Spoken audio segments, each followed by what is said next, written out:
What's going on, Show Nation? It's a movie with Movie Gaming TV, and in today's video, I'm going to answer 4 frequently asked questions about MLB The Show 21 that you might have about the new content. Number 1 question that we're going to answer is, should you do the Shohei Ohtani collection? I'm going to give you all my experience in dealing with that the last couple of days. Number 2 is, who is the best first baseman to use? We got a ton of new first basemen. I'm going to break that all down for you. Number 3, which cards have performed the best so far in ranked seasons? I have moved up the ranked seasons leaderboard. I got up to 880. I lost. I'm down to 860, but I did play 9 games of ranked seasons today on my stream, twitch.tv/MovieGamingTV. I'm going to give you what I'm seeing from my team, what I'm seeing from other teams, who people are using, what cards are beasting, so you're going to know across the diamond what are the best cards. And finally, we're going to talk about all the new pitchers. What are the new meta pitchers? What pitchers are people using in MLB The Show 21? So without further ado, let's start talking about Shohei Ohtani in this collection. So basically, here's what this Shohei Ohtani is like after I've done this collection. You need to think about this card as a starting pitcher. You do not need to think about this card as a pinch hitter. You do not need to think about this card as an outfielder. That's not what this card is like. This card is a starting pitcher that can hit really, really well. Can you put him in the outfield after you're done with your start? Yes. Are you able to pinch hit with this card? Not really, because you can only pinch hit with relief pitchers. Are you going to want to put him in for one batter, then move him to your outfield? Probably not. That's kind of a tedious thing to just do over and over again. I don't think you're going to want to do that on a consistent basis whatsoever. What I would say is this, all right? Go get the Shohei Ohtani live series card. Take him in a game against the computer. Take him in a game online. See if you like pitching with that card, because that's what you're committing these stubs to. You're committing the stubs to making him a starting pitcher that can hit. And if you don't like to pitch with him, you should not do this collection. If you're on a limited amount of stubs, I really wouldn't do this collection either. I feel like this card is kind of a luxury. I enjoy it quite a bit. I'm 2-0 with it. I've had a lot of fun pitching with it. I enjoy pitching with Shohei Ohtani. He does make my top 5 of cards because he's so good at hitting, along with his pitching, that he adds a lot of value in the 5th starter spot. But you don't necessarily, like, this isn't a card where I'm just like, dude, you have to go get this card no matter what. Like, it's not that type of situation. He's amazing. He's really awesome. I like having him. It's really fun to have him. If you're interested in going after him for fun, go ahead and do that. As far as, like, do you have to have this? No, I would say not. And make sure you do what I said. If you have not pitched with him this year, or you haven't pitched with him in the past, make sure that you like to pitch with him, because that's what you need to think about with this card. You need to think about this card as a starting pitcher that can hit really well, not as an outfield bat, not as a pinch hitter, a starting pitcher that can hit really well. So if that sounds good to you, go ahead and do this collection. Now, as a side note on this whole situation, the collection for the Shohei Ohtani, the market is going crazy. The market crashed like crazy. Those packs are only going to be available for another 20 hours, both the Home Run Derby pack and the All-Star pack. The thing with those packs is once they go away, we are going to have an All-Star program. Everyone in the community is buzzing about the fact that it could be Hank Aaron at the end of that collection. I think you might be able to get him for free, okay? I think that's probably what it's going to be with his first year in the game. We will see that. But those packs themselves, they are disappearing, which would make you think that these cards are going to go up in value once those packs are gone. The thing is, in that All-Star program, I imagine they will have those packs as rewards in the program. How many? I don't know. We're also getting a new event. There's probably going to be those packs in that spot. There might even be a new conquest, something like that. There's probably going to be those packs. Like, those packs are going away from the shop, but they'll still be in there, kind of like how the 42 packs like show up every so often, you know what I mean? Or these other like packs, they'll show up like that. They just won't be in the store anymore. So what I think is going to happen, and I have no idea, I think a lot of these like top tier cards, there's 5 gatekeeper cards. A lot of the cards are very expensive, but there's 5 gatekeeper cards that you have to collect 3 out of the 5. Cespedes, Pete Alonso, Trey Mancini, Vladimir Guerrero Jr., and Freddie Peralta. I collected Freddie Peralta, Pete Alonso, and Trey Mancini. I did not collect my Cespedes. I did not collect Vlad Jr. Cespedes I did not collect because he is technically, in my opinion, going to be the rarest card possibly. We don't really know. Possibly. I also think Trey Mancini could become really rare. I also think Freddie Peralta could become really rare because most people are going to select Vlad Jr. and most people are going to select Pete Alonso. But I feel like people might want the Vlad Jr. down the line, so I wanted to keep him sellable. And also, I wanted to keep the Cespedes sellable because there's a potential that he could be the rarest card because he was an event card. Now, a lot of people complete the event. There's no real way in saying this. But what I do want to say, with the packs going away, with the packs coming back, the cards could stay at the value that they're at. You know, they could stay at that 180 to 160 or the 110 to 120 range where the cards have been. We will have to see how it goes. If you want to hold. If you want to sell, sell. You're going to have to listen to your gut instinct. And I'm telling you right now, like, nobody really knows. We will see that program tomorrow. You're going to have more information on it. So if you don't want to make any kind of a judgment, just wait. Just wait and chill on it. All right, so now let's talk about who are the best first basemen to use since we've gotten a bunch of first basemen. So let me tell you what I am doing right now. I am playing Prince Fielder at first base, and I'm playing Vlad Guerrero Jr. at third base. Vlad is technically now the best first baseman in MLB The Show 21. He is better than David Ortiz. It is the first card that they have released that is on par and is actually better than David Ortiz. And the reason that he is better is if you parallel him up to 5 compared to parallel 5 David Ortiz, he's technically a better hitter, he's a better fielder, and he has more speed. He's the first card that they've released on the level of the AL collection to kind of put another card in that top tier with David Ortiz. He's fantastic. I've moved him over to third base so that I can open up the first base position and just have a monster hitting third baseman. His defense at third base has not been amazing, but it's been fine. He's been getting to the ground balls.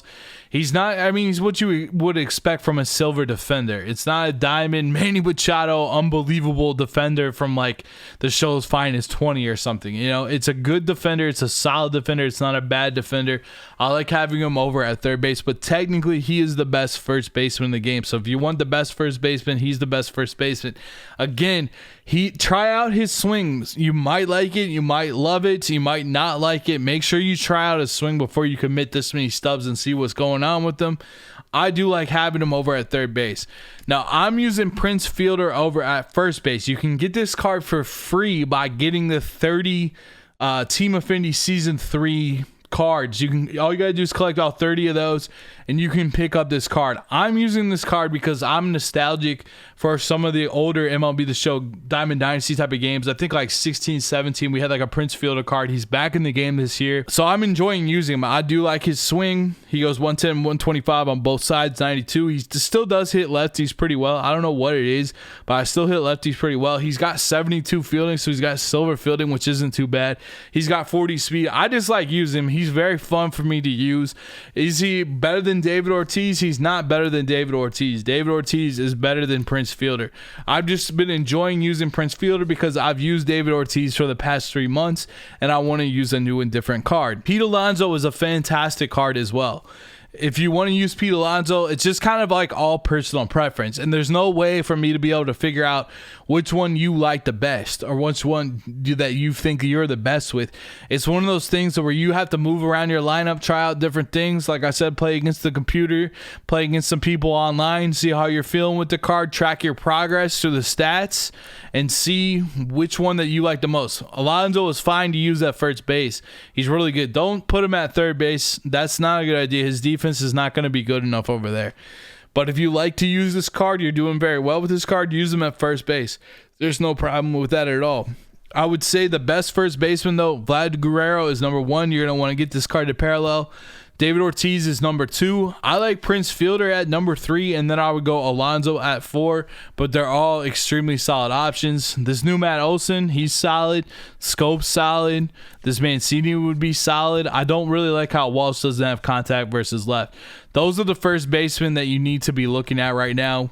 This Matt Olson, I don't know. What does he have? 82, 74. I'd much rather have the Team Affinity Stage 3. Much rather have the Team Affinity Stage 3 than the other one. But those are the best first basemen right now in the game. So now let's talk about like which cards have performed the best, which are still like the meta cards in my opinion. These are the cards that you want to have on your squad. You want to be targeting. You need to do the live series collection as quickly as you can. It should be getting cheaper and cheaper by the day. Chipper Jones is still an absolute beast. In my opinion, he's my favorite card. He's the best card that I have. I really like this card. I'm hitting him lead off because his on base is just crazy. His ability to switch hit is crazy. He's not leaving the team probably the entire year. I'd be hard pressed to find like when he's going to leave the team. Mike Trout is staying on the team. I know we've got new cards. Mike Trout is staying on the team. He's that good. He's that scary. He just holds it down. He's fine, especially at parallel 5. He's amazing. He's not going anywhere. Marcus Semien has been really contributing for me. I do like this card quite a bit. I like him a tad bit more than Jackie, even though Jackie's a beast. It's just because he's got more power. He's got everything you really want. He's got amazing defense. He's a fantastic card. Can't wait to get him parallel 5. He's been great. Center field and shortstop are probably your two weakest positions. I do like Dominguez and I do like Mauricio because they bring a lot to the team. They both have good swings. They're both switch hitters. They both play good defense. They field their position well. They're very, very good cards. At one of these two spots, I would put your cap either at shortstop or at center field.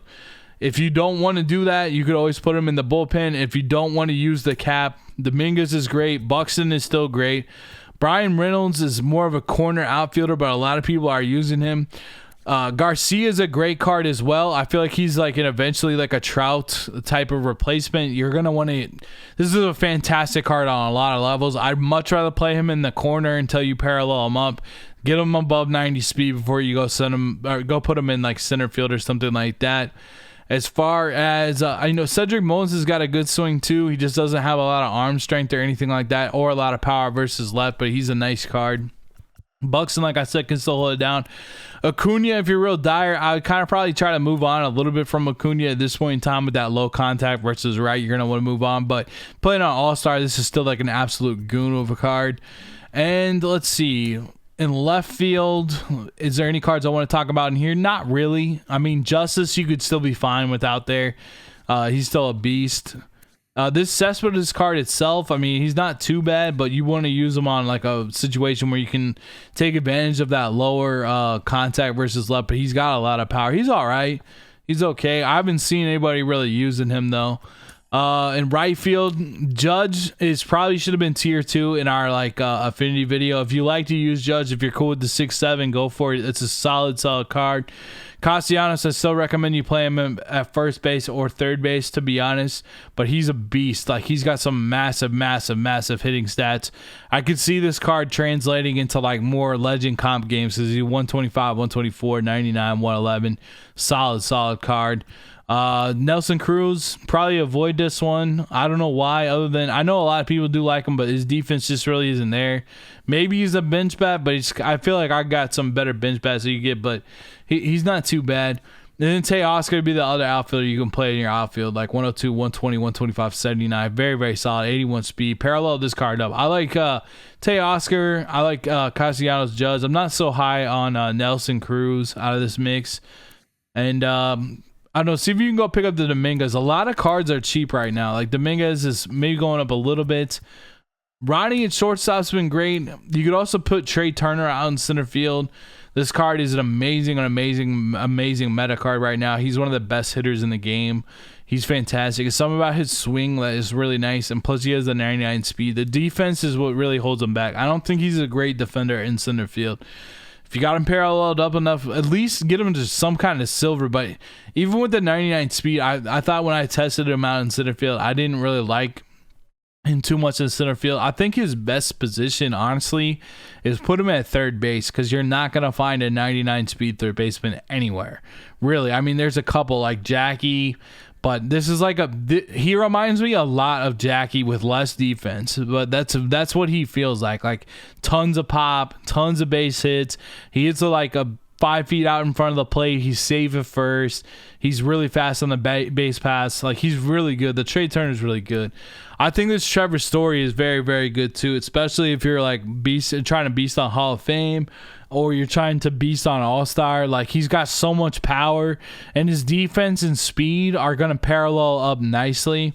So I think that's going to be solid. Plus you have just so much power where if you're late on it and you're playing like in a smaller park like Ship It or Creative Park, you're going to be able to hit it out the opposite way with some pop. Like, this is a very, very good card. I'm hitting extreme with him because I moonshot. I was hitting 813 with 7 home runs. Home run every 2 at bats in the moonshot. Like, he's an event god. So if you want to use him, like, go for it. I think he's a good card. Haven't seen Xander. No one's really using the Xander that I've seen. No one's really using the Xander. Obviously, Correa's okay, but I think you're going to be seeing a lot of Trey Turner at whatever position. I don't know how much you're going to see the Trevor Story. I think Ronnie is still really, really good. Ronnie and Dominguez really carried my events team. I believe in both of them real. I think they just can do their job, especially if they're down at the bottom of the order or whatever. I think they're 2 solid cards. Like, even on like a top tier level, they're very, very solid. Let's talk about catcher. All right, Kyle Schwarber, Salvador Perez, put them in a platoon. Start Kyle Schwarber. All right, so if you face a righty, leave him in there. If you face a lefty, put Perez in immediately. If they put back in a righty, it's all right. I'm telling you, I'm crushing the ball with the Sal Perez card. Even versus right-handed pitching, he's fantastic. He's really, really, really good. And if you put him against a lefty with 125, he's going to smash the ball. The reason you want to do it like this is just so in case you get that right-on-right matchup, that's a lot easier than left-on-left later in the game. So this is great when you face a righty because Schwarber's amazing, but then you got Perez on the bench. Maybe you can use Perez as a hitter versus right, but I suggest you go get Ryan Braun to do that because Ryan Braun's got a really good swing. He's 125. I suggest you use Ryan Braun as your like pinch hitter versus left. I love this Juan Soto card while we're at the bench too. He's fantastic. If you want to sneak him someplace in your outfield, I don't have a problem with it, but his 116, 121 against righties is just bonkers. This card is a pinch hitting god. I'm using this pinch hitter. I'm using Juan Soto over David Ortiz as my pinch hitter because he's just that good. And David Ortiz is fantastic versus, a right-handed pitcher. He's a beast. But I love this Juan Soto card. Don't sleep on Soriano. I know a lot of people dismiss Soriano as this or that and the other.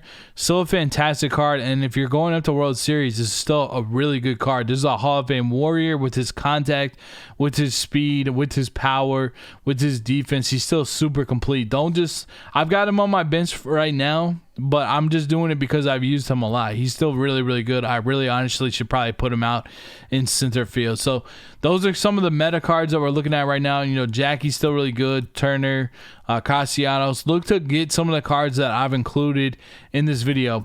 All right, let's talk about JT real fast. He's pretty good across the board, but I'm telling you right now, you're going to look at that defense and fall in love with it.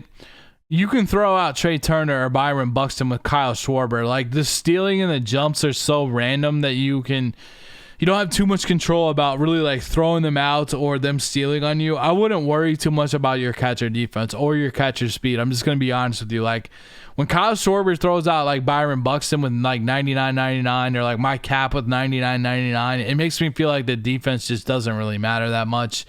You're going to have just as good a defense with Kyle Schwarber for the most part and Salvador Perez, especially with Perez, as you will with that JT Realmuto. And it'd be much better to have this massive hitting in your lineup. It's going to help you a lot more to win games than it is for the defense. If you want to go for JT, go for JT. That's just my 2 cents. That's my opinion. Let's get into the pitchers. All right, so I've used all of these new starting pitchers. Let's just go at the top with the starting pitchers you need to look at. These are the starting pitchers that are the best in Diamond Dynasty that are in the mix for the top 5. DeGrom, Peralta, Lynn, Marquez, Ohtani, Cliff Lee, Al Leiter, Tom Glavine, Edward Cabrera, and Garrett Crochet. So Crochet, Edward Cabrera, Tom Glavine, Al Leiter, Cliff Lee, and then these 5. DeGrom, Peralta, Lynn, Marquez, Ohtani. Write those down. Pause that. Those are the pitches that you want. I'll give you a little mini review on all of them. Ohtani, really fun to pitch with. Excellent hitter. He's just like the perfect 5-spot pitcher to have long-term in your rotation. Marquez, he's okay. I've knocked him around a little bit. He's got a hard sinker. He's probably the guy in this rotation that's on the way out for me. I can pitch with him just fine. I just think he's on the way out. Lance Lynn is a lot like Cliff Lee. He's a lot like Cliff Lee. He's a right-handed Cliff Lee. If you like Cliff Lee, you're gonna like Lance Lynn. Excellent control with a great motion. They're basically like the same pitcher. I pitched really well with him today. I really like this card. I came away liking this card a lot. The sinker is not super fast. All right, the sinker is not over 95 plus, but it's still effective. His cutter, you can dot almost like Cliff. I mean, like the par in his cutter and four-seam fastball, it's almost like nothing as you look at the control, and he's got amazing control in the sinker. He's got a good curveball. Everything works for that card. You should really like the Lance Lynn card. Freddie Peralta. Peralta's sinker is fast. It's not that accurate. He's not super accurate. He's got a good motion. He's not super accurate. He has one really accurate pitch, and that is that fastball. So you're gonna need to use that fastball at times because people are gonna take on the sinker. They're gonna take a lot of pitches. You might be behind in the count. Don't be afraid to use that fastball though, because it's very super accurate. You know, throw it low and inside. Throw it like middle in. You know, you can mix it in. You're gonna need to mix all of his pitches. You can kind of spam the sinker, but you need to mix all the pitches with him. I've enjoyed pitching with him. I don't know how you're gonna feel about pitching with him. He's super expensive, so you know, buyer beware on that, how expensive he is. I do like to use him. I'm just telling you, like, he's very expensive. You might have a cheaper option. You don't necessarily have to get him by any stretch of the imagination to like get into your rotation, but I do like using this card. Jacob deGrom. If you like using Jacob deGrom, use Garrett Crochet because that might be your style of pitching. Use the four-seam fastball low and away, and then throw the changeup low and away, like 6 inches below the zone. So like spot the four-seam and down and away, then throw the changeup low below the four-seam so they tunnel in that regard. Also use the front side slider and the back side slider. Slider might be his best pitch. Mix in the curveball. You don't really need to use the two-seam. I see so many people use the two-seam, which is fine. I just never use it myself. I don't find much of a use for it. Don't just go into this throwing fastball, slider. You need to like mix in that changeup and that curveball, and I just gave you like a good tunnel to use that changeup. I think even pitching low fastballs and the changeups are really difficult because the changeup is going to look like that low fastball. And if you never throw the low fastball, there's no reason to ever swing at the changeup. That's kind of like a tip to hit this card as well. If you're swinging over the top of the changeup and they're not throwing low fastballs, the combo it, every time you see a pitch low, just lay off it. And every time it's high with the four-seam fastball, you can just smash it. You know what I mean? Because you know it's going to be a four-seam fastball up. They're not going to throw many changeups up, and they're not throwing that four-seam fastball down, obviously, like we just established, so you can look at it like that. Again, Lee, Leiter, still very good. I'm still a big believer in Tom Glavine as well. I'm not having Tom Glavine go anywhere. That's a very good card, especially at parallel 5. We all know how good Cabrera is in Crochet. Just use, like I just told you, with like how you want to use Jacob deGrom. Bullpen, Aroldis Chapman, Eckersley. I'm going with Rob Dibble, Rich Gossage, the new Rich Gossage. If you make the World Series, sell the card because it's so expensive right now, but get that Rich Gossage back. You don't necessarily need that Larry Walker back. Sell the card. You need a big come up of stubs would be really nice right now for everybody. With the market crash, you're going to want to sell. This rank season has barely started, and also everyone's been grinding like stage 3 or season 3 team affinity stuff, so they're not really like going balls to the walls to like get to World Series like it normally would be. So like there's a little bit of lag on the price. Don't buy that card at $300. Try to like sell this card at $250 and then buy it back at like $80K. And I'm talking about the new Rich Gossage, the Cubs one, and replace this Rich Gossage with that one or what have you. Mariano Rivera, best right-handed reliever in the game. Josh Hader is okay. He's definitely worth having on your squad. Gregory Soto, to me, is the best left-handed reliever in the game. And Alex Reyes is nice having on your squad. This is really the bullpen you want to have. There's not too many cards outside of that I recommend you have. Maybe Britton is okay, but this is what you really want to strive for with your bullpen.